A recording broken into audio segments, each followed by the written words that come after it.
Good morning, good afternoon, good evening, and good night. My name is Savannah Playford, the Director of Youth Ministry at Dixon United Methodist Church. Whenever you are watching this, welcome to today's daily devotion.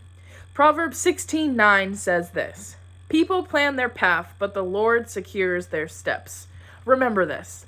So, over the weekend, I went to the coast and I spent as much time as I could on the beach or in the water, climbing on rocks. It's January, so it's a little bit cold, but I absolutely loved it.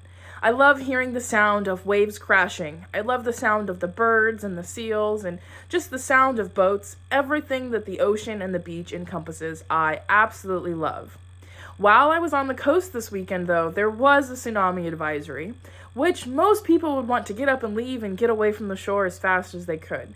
But I was so intrigued. I wanted to see the tall waves. So, of course, I went to a safe location and I watched from afar.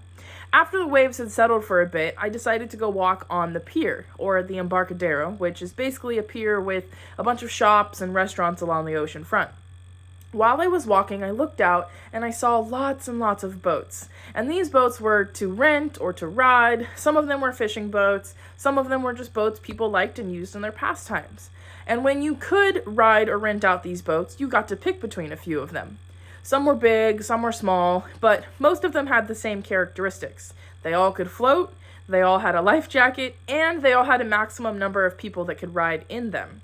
You see, the more people and the more things you have in your boat, the less stable it is. So that's why there has to be a capacity. If the boat weighs more, then the boat displaces more water and it needs to push more water out of its way, which makes the boat speed slow down.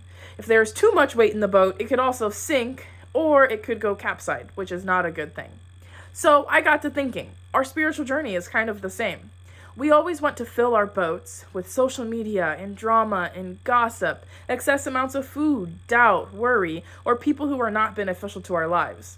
All of these things. And what happens when you do all of that? The same thing that happens to a boat.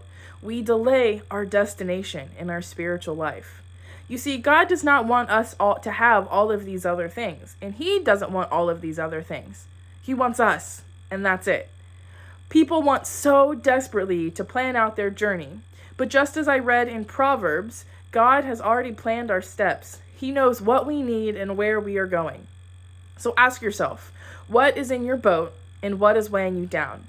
What is delaying your destination?